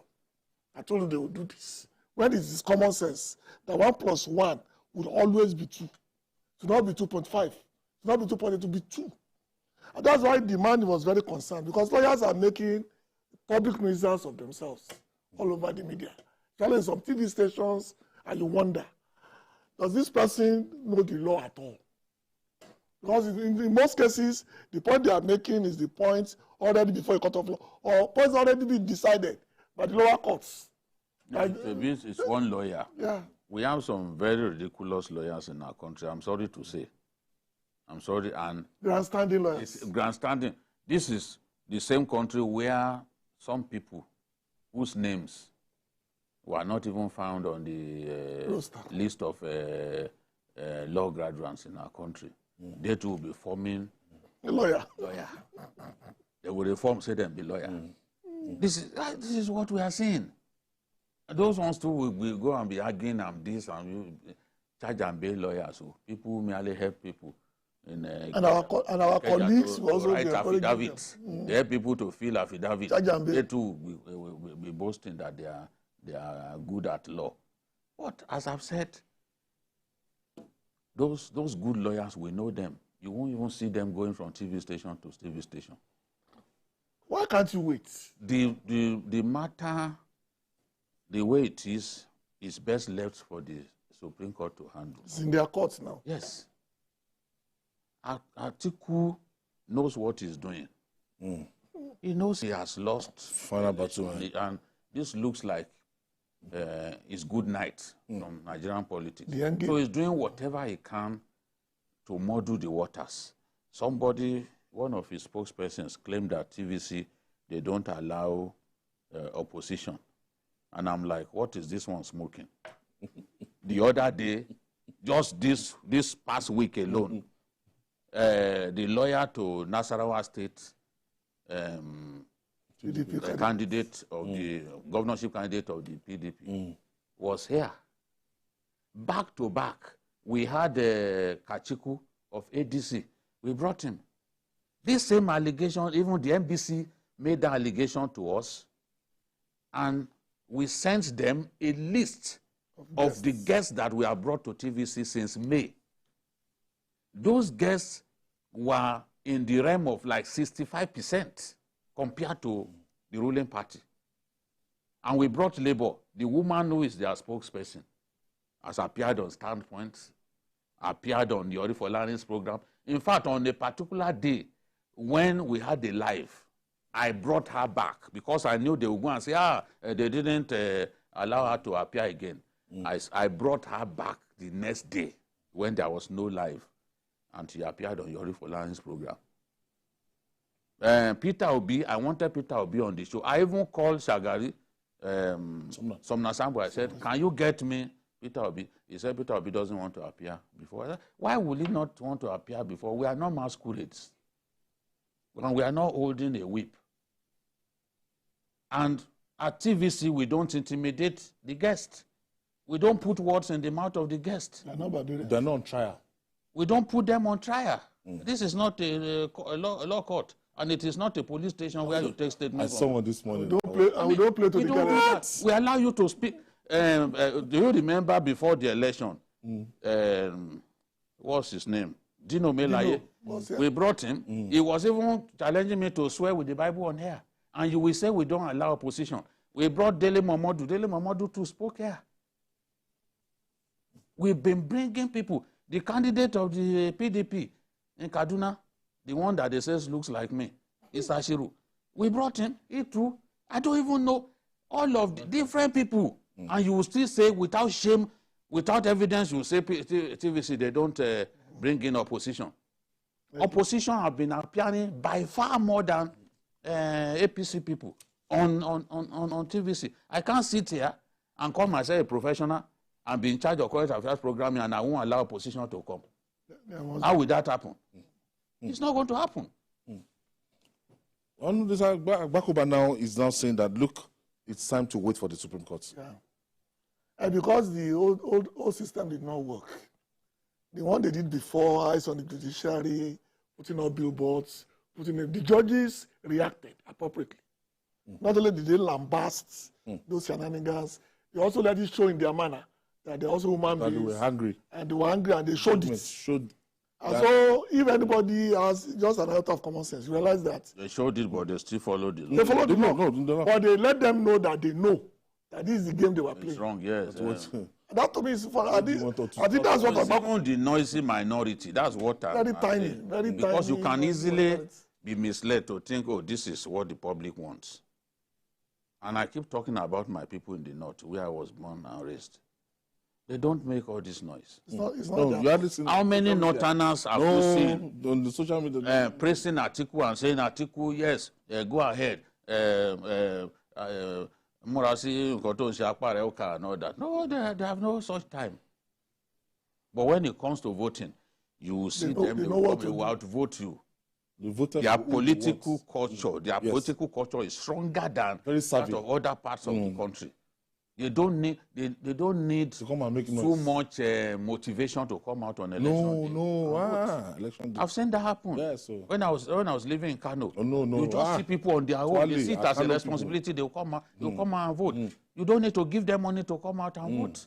Unlike some Lagos, people that 7.5 million registered voters. I don't know why people on election day, they are not going to use the card. You are not ready to vote. Can you register? They will stay at home and collect the voters card. You put it under your bed. No, you put it in their card. Kano will always outvote Lagos. Kano. You may have more registered voters than Kano, but they will outvote you. Anything. The mobilization will be high. The political awareness. You know the old Yoruba saying. Okay, we have to go. I don't want to say the Yoruba because people are. If they accuse me of saying Yoruba on this program, the last song a deaf man heard is the song he will sing till he die. So these people will not. Thank you. Thank you. Just do what they do. BKO, thank you for today's edition.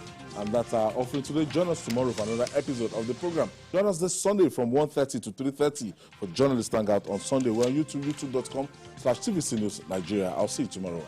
I'm Ayodele.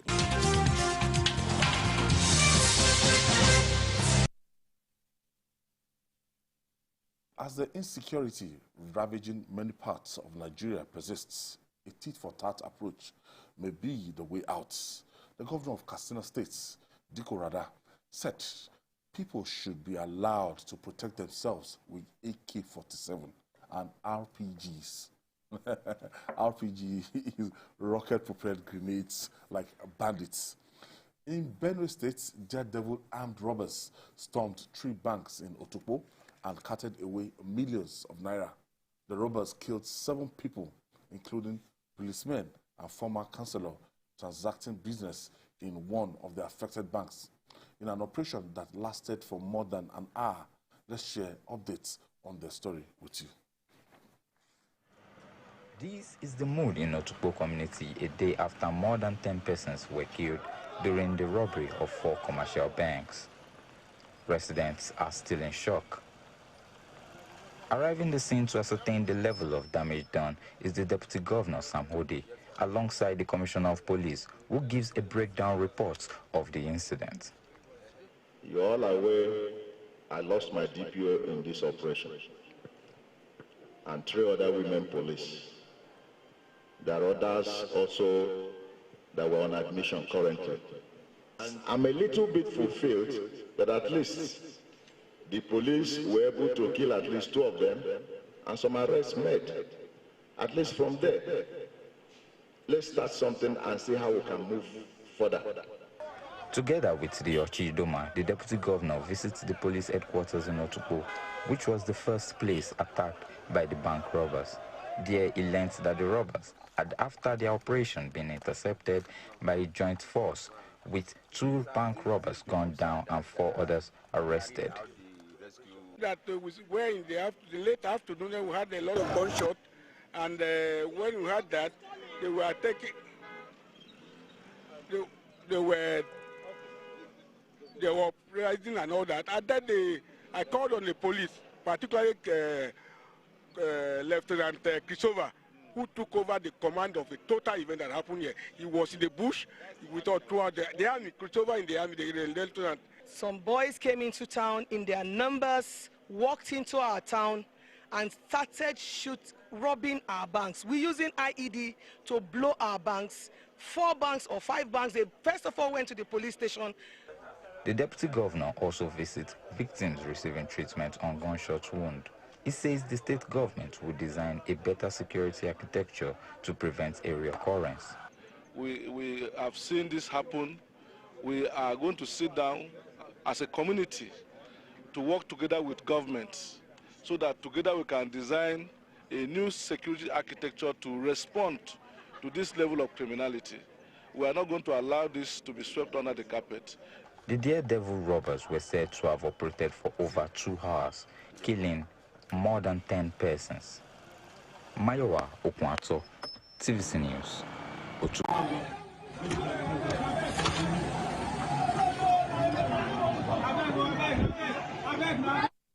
Ikon Allah. Yeah? Kinga kudi? Kinga kudi? Look at them, they are about to leave. Haka fana iya kama su fa. Kijiwa ayayu da Allah. Take over. Fire control. Fire control. Fire control. To give the house to give your mind. Let go guide you. If I hold on, I will. So guys, as you can see, they were actually intercepted while leaving Otukpo. 2 out of the 3 cars those guys are carrying, 2 was intercepted. Now, they might be somewhere around using their foot to just find their way around this bush. You know, as you can see, this is the white loss. These guys are just somewhere around using their foot to find their way. But trust me, I surely believe that these guys, in no time, their identity will be revealed. Kind of audacities that broad daylight robbery and operate for hours at the back of e-locks, brandishing this men. Oh, the superior firepower of the robbers was what enabled them to operate for that long, because the first one is similar to the attack on the banks in Isonlu in Kogi State. They first went to the police station to kill people. So when they got here, they killed the DPO, killed 3 police women, and then proceeded to attack the banks. They used dynamite to blow the door of the banks open so that they can gain access. Once they gain access, the rest is history. But my own worry is Otukpo, as big as it is, in fact, the whole of Zone C in Benue State, there is no military formation that can effectively deal with this kind of threat. There is no squadron of the mobile police that can deal with threats like this. Because this may not be the last time this will happen. So they have to, the authorities have to consider setting up maybe a forward operation base of the Nigerian Army to take charge of that Zone C, because we've always had bandits attacking people in Agatu, killing people. So there ought to be maybe a garrison command or a squadron base of the police that would be in that place. If that had been the case, I'm sure these boys would have been taken out. You can see them now moving in their vehicle. One of them was actually carrying a rocket-propelled grenade, you know, and they were wearing masks. It was later that the soldiers came in to try to secure the area. So these two vehicles, this one, this car, and the Isuzu Tiger, the multi-terrain vehicle that, okay, this is the second. They actually brought 3 vehicles, you see. There's a third one, yes. So 2 of those vehicles were eventually recovered in the bush, and 2 of the guys were gunned down, 4 were arrested. So it's not totally a bad story. Those arrested, you saw them in the vehicle. Yeah. They will be able to make useful, give useful tips to the police on how to get the rest of them. It's almost impossible.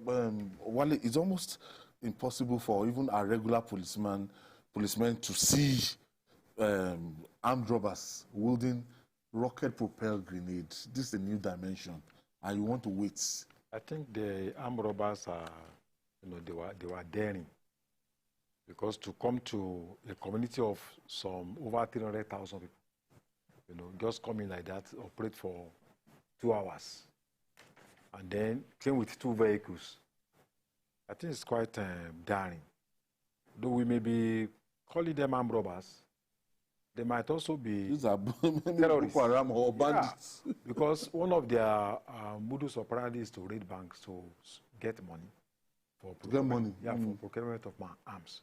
So until the end of the investigation, we may not be certain whether these are terrorists or just a case of armed robbery. But whatever is the case, I think our police should strengthen their intelligence formation. The beauty of security is that from the time of, before, at the level of conception, for you to be able to discover crime before that crime is carried out.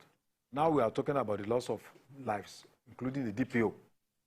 So the havoc has been committed, even though you may be able to arrest them after some time, but they have been able to kill people and carted away a lot of funds. And it's interesting that the social media, they were able to capture them, you know. So that shows that it's really not a helpless situation. If we really want to allow our security to be driven by IT, we can do it. A big city like that, I believe that we should learn lessons. So that if we have banks, schools, they should be seen as strategic assets that should be given adequate protection. So that when those who are coming to that city, some people will have seen them. You know, after that operation, any security man should be able to know which exit they are likely to take. So that within 30 minutes or 1 hour, we will reinforce to ensure that they didn't get out of that vicinity. And they were even distributing, they were sharing money on the... To dissuade people from coming close to them, and you are just throwing some of the money. The robbers. Yes, some of the money. You know, Anene too used to do that. Anene used to do that. He will now be throwing. This is the DPO. Very unfortunate. Adiku. You know, he's a cousin to one of my friends, Edache. They killed him, you know, in that operation. What they do is just go straight to the police station to first immobilize the police so that the police cannot respond in any way. And then three police women too, who are... I think a youth copper. They killed them. When you look at what the governor of... I wanted to take you to the second level. That's yes. the governor of Katsina State. I think it's out of frustration. It's out of... because it's not everybody that can even handle RPG. RPG is... they are tank busters. It's not... shatter anybody. It is the bandits who are using it to give themselves some edge over our regular armed forces. But when you see Chadian troops, because they've been used to fighting insurgency for more than 40 years, when you see Chadian troops, when you see any company of Chadian troops, at least 4 persons who have RPG. It's not what our own soldiers have been used to, using RPG to fight conventionally. It's not, but over time, has gotten to the hands of people now know that, look, you need to do it. Like when I went to Achebe, at least some of the soldiers who accompanied me also came with RPG, because it gives you that confidence. Because anything within a 50-meter radius does not stand a chance against the RPG. That is why those boys use it a lot. It's a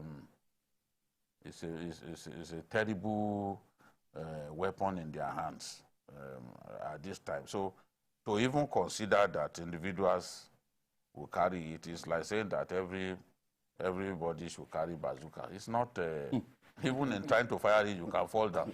You know? And you have a lot of mentally unstable. Yes.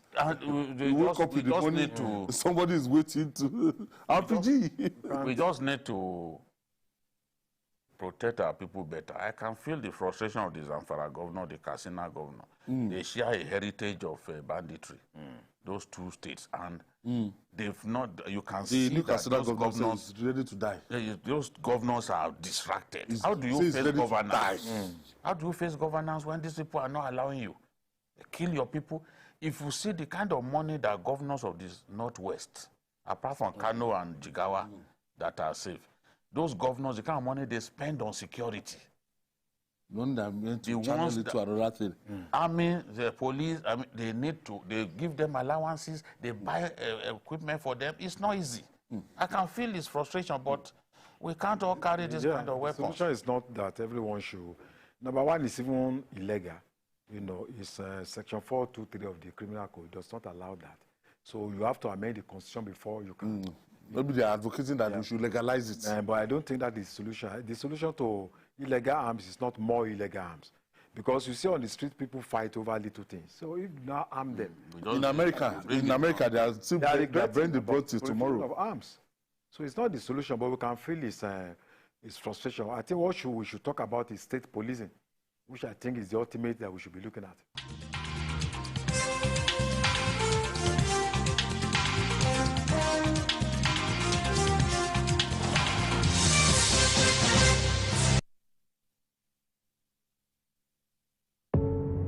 Doubt and fear doesn't occur at the canvas, it shows in the canvas. It shows the conation of raw earthen material slabbed, stroked and molded at a pace provided by the doubt and fear. Every move weigh in the struggle of one to the other, merging the past to the present, brushstrokes of colors seen but not known. For when the wailing stops, the pieces settle down in abject beauty erected for a century of a century.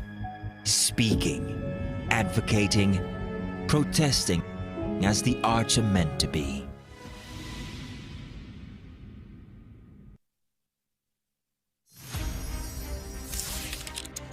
Albert Chinua Lumogu Achebe was born November 16, 1930 in Ogidi, Nigeria. He went to Government College in Umuahia, Nigeria. In 1948, Achebe won a scholarship to the University of Ibadan to study medicine, but after a year, he changed his major to writing. After graduation in 1953, he became a script writer for the Nigerian Broadcasting Service (NBS), eventually becoming the head programmer for the discussion series. In 1956, he visited London for the first time to take a training course with the BBC. On returning, he moved to Enugu and edited and produced stories for the NBS. Achebe was unhappy with books about Africa written by British authors such as Joseph Conrad and John Buchan, because he felt the descriptions of African people were inaccurate and insulting. In his spare time, he worked on Things Fall Apart. The novel was published in 1958. The book won immediate international recognition and also became the basis for a play. His second book, No Longer at Ease, published in 1960, is set in the last decade before Nigeria achieved independence. In 1961, Chinua Achebe met and married Christiana Chinwe Okoli, and they eventually had 4 children. The third book in the African trilogy, Arrow of God, was published in 1964. Achebe published his fourth novel, A Man of the People, in 1966. The novel tells the story of the widespread corruption of Nigerian politicians and ends in a military coup. During the Biafra conflict, Achebe's house was bombed and his friend Christopher Okimi was killed. Achebe and his family went into hiding in Biafra and then fled to Britain for the duration of the war. From 1972 to 1976, Achebe held a visiting professorship in African literature at the University of Massachusetts at Amherst. After that, he returned again to teach at the University of Nigeria. He became chair of the Association of Nigerian Writers and edited Uwandi Igbo, a journal of Igbo life and culture. Although he wrote many essays and kept involved with the writing community, Achebe did not write another book until 1988's Anthills of the Savannah. In 1990, Achebe was involved in a car crash in Nigeria, which damaged his spine so badly he was paralyzed from the waist down. Bard College in New York offered him a teaching job and the facilities to make that possible, and he taught there from 1991 to 2009. In 2009, Achebe became a professor of African Studies at Brown University. In 2012, he published the essay, There Was a Country, a personal history of Biafra. Achebe won the Man Booker International Prize for his life's work in 2007 and received more than 30 honorary doctorates. He remained critical of the corruption of Nigerian politicians, condemning those that stole or squandered the nation's oil reserves. In addition to his own literary success, he was a passionate and active supporter of African writers. However, Achebe died in Boston, Massachusetts on March 21, 2013 after a brief illness. He is credited with changing the face of world literature by presenting the effects of European colonization from the point of view of Africans. He specifically wrote in English, a choice that received some criticism, but his intent was to speak to the whole world about the real problems that the influence of Western missionaries and colonialists created in Africa. His life was an inspiration and sentimental to Western culture, promoting customs and values about traditional African society.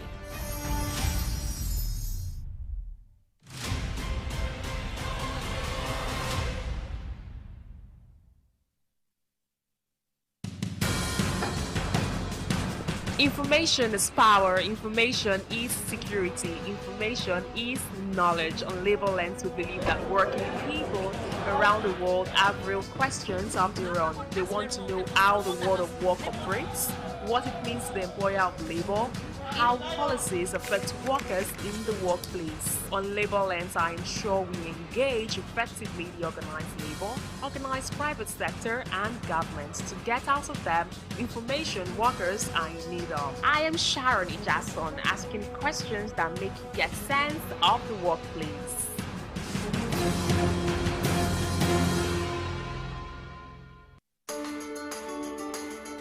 There is always more to a story than the screaming headline.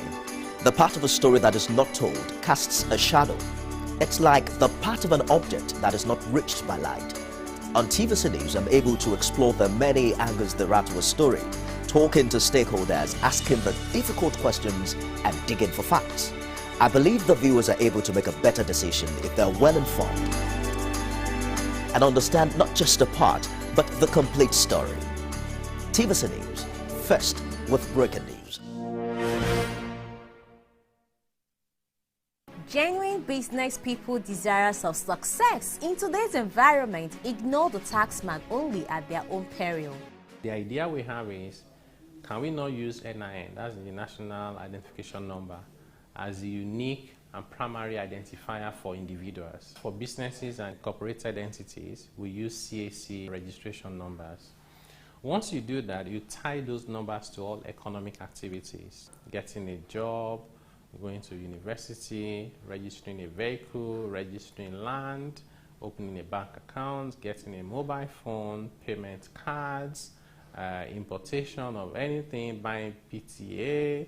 Every economic activity to be linked to that data to help us to make sure that people pay the right amount of tax. For up-to-date and accurate information on your obligations, duties and rights under the various tax laws in Nigeria, watch Tax Matters on TVC News Thursday 6:30 p.m. to 7 p.m.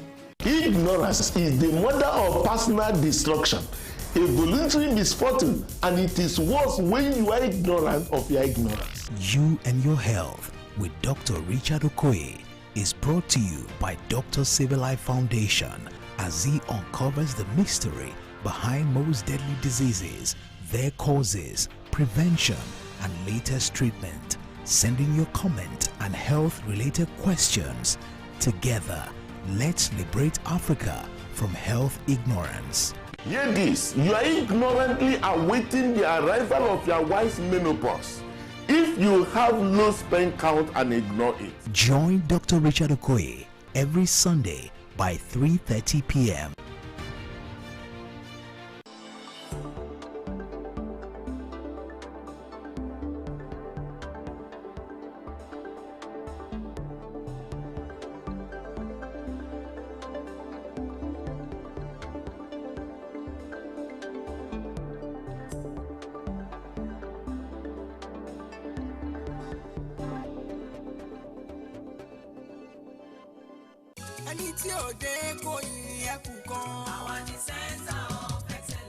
Lagos is the most visited state in Africa as the 5th largest economy on the continent. Covering the state and its government is no mean feat. It's a busy beat.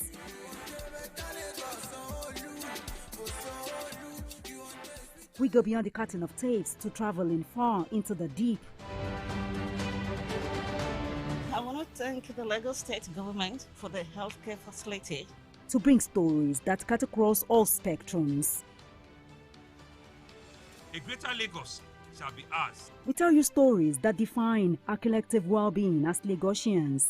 I'm Adedoja Salamadini. I live in Lagos, inside Lagos.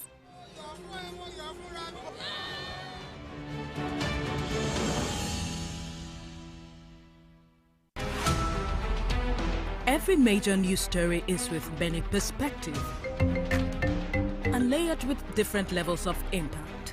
Hello. What time did this happen? We will be right there.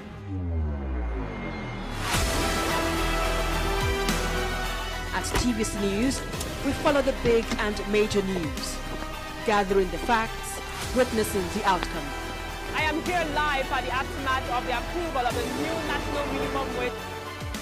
We are TV station of the year, not just for breaking news, but for being first, fair and accurate. TVC News, first with breaking news. At TVC News, wherever the big news story is happening, we're geared up to break it. TVC News.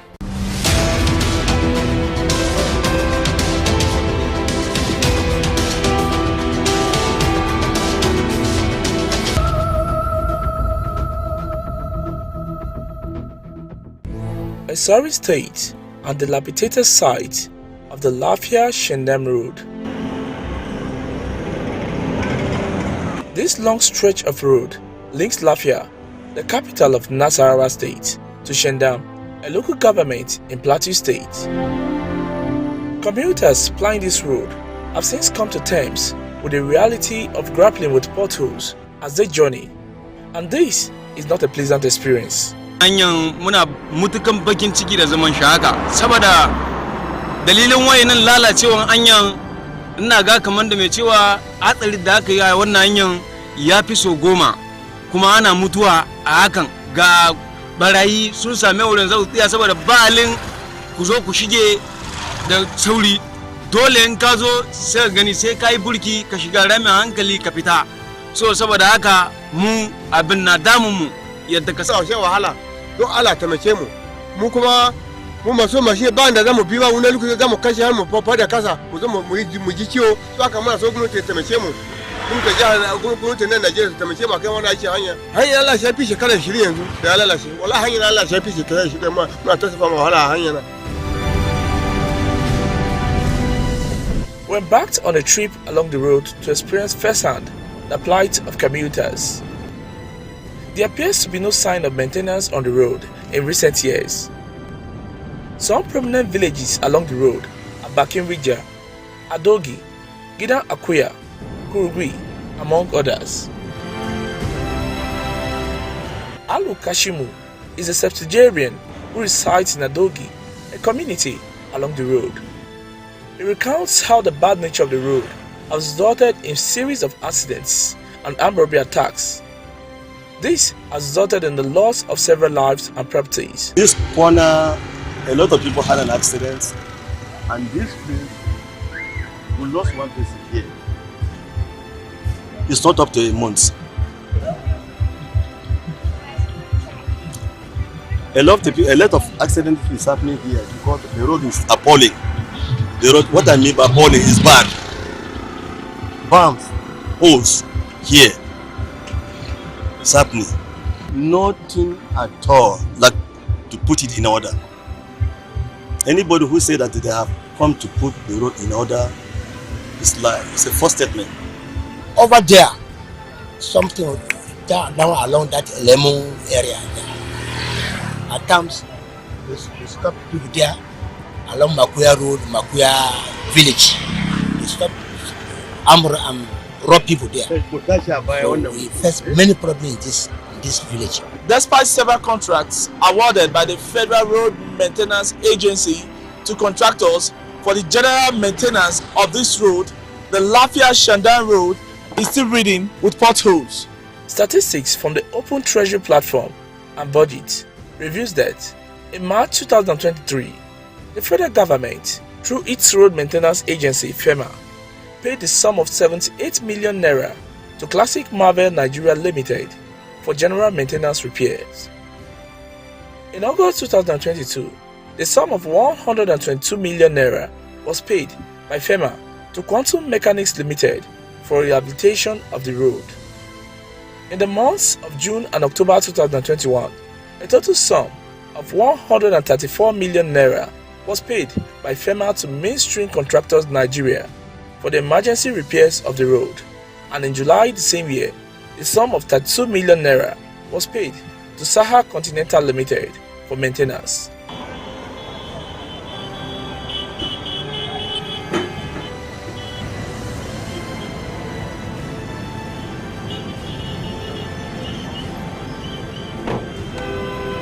Our journey continued another day, but this time, our destination is the nation's capital, Abuja.